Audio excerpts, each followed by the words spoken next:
La banque Dexia a-t-elle volontairement spéculé avec l'argent des communes? Enquête sur un piège qui pourrait coûter 19 milliards d'euros aux contribuables français. Ville en faillite, c'est le titre de l'enquête menée par Linda Bendali sur les prêts bancaires à taux variable contractés auprès de Dexia par 3200 communes en France. Un reportage diffusé dans Envoyé spécial en mai 2012 qui a fait beaucoup de bruit et a valu à sa réalisatrice d'être convoquée devant les tribunaux en septembre prochain.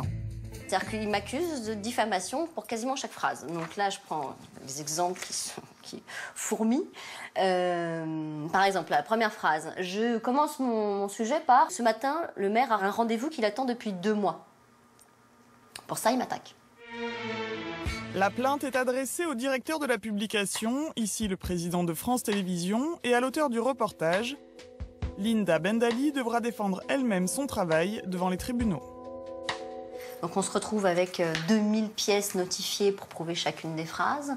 On a 20 témoins qui vont venir à Paris pour mi-septembre quand il y aura le procès. Donc c'est la boîte de production qui va payer le déplacement, l'hébergement pour pouvoir les faire venir à la barre.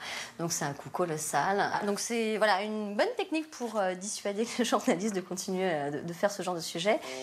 Poursuivre en diffamation est devenu un quasi-réflexe pour les marques qui souhaitent défendre leur image. C'est ce qu'a fait le groupe Veolia, accusé de corruption dans un documentaire sur la gestion publique de l'eau diffusé sur Arte.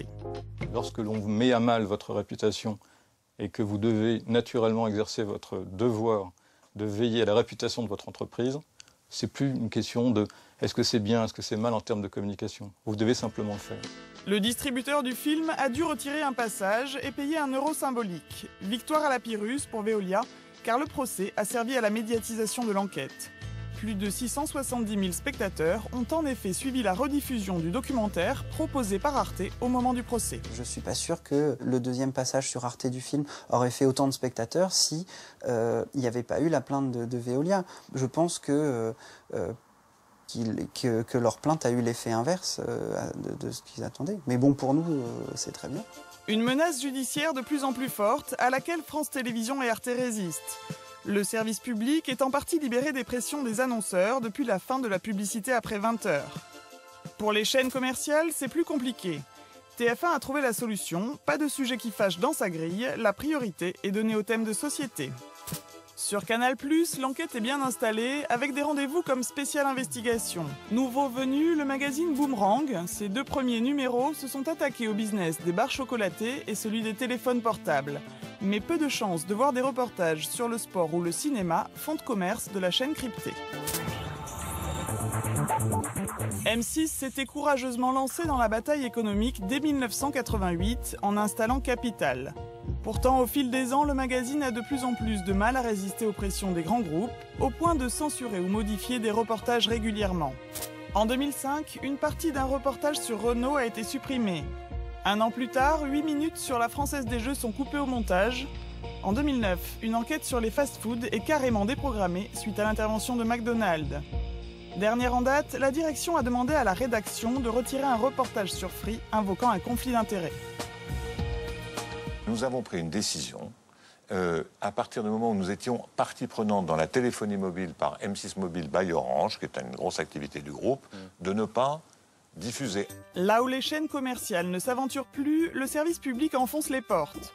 En enquêtant sur McDonald's, par exemple, le magazine de France 2, Cache Investigation, a révélé que la marque réalisait des études sur le cerveau des consommateurs en leur faisant passer des IRM. On avait demandé à McDonald's de la confirmer ou de l'infirmer. Et McDo a tout de suite nié les faits, n'a pas voulu répondre, seulement par un mail. Nous n'avons jamais fait ça. La direction France, la direction Europe, la direction Monde a nié les faits. Et puis donc du coup, on a quand même un petit peu insisté. Et pour avoir des réponses, Élise Lucet, présentatrice du magazine, va jusqu'à interpeller le directeur de McDonald's France lors d'une conférence. On vous a envoyé plusieurs demandes d'interview et comme on n'a pas eu de réponse, du coup, je prends le slogan « Osons les questions ». Est-ce que vous avez osé, vous, utiliser des techniques de neuromarketing dans le groupe McDonald's? Non.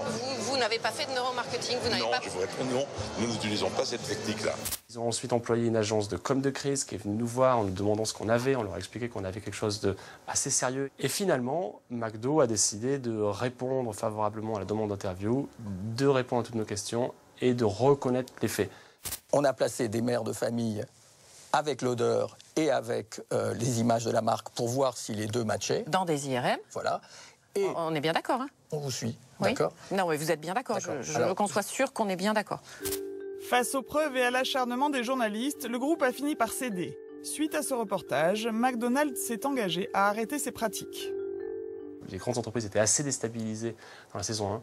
Je pense que là, en cours de route, en étant en train de produire la saison 2, finalement, les entreprises commencent à comprendre qu'il vaut mieux répondre présent à la demande d'interview plutôt que de laisser traîner une demande d'interview et ensuite de voir débouler un journaliste avec un micro sur une conférence, sur un lieu public et tout ça. France Télévisions n'est pas totalement à l'abri des pressions des annonceurs. En janvier dernier, le Canard enchaîné révélait que Coca-Cola aurait envisagé de sucrer son budget pub suite à la diffusion d'un reportage peu flatteur pour la marque sur France 2. Les deux parties, la régie publicitaire de la chaîne et la direction du fabricant de soda, ont démenti.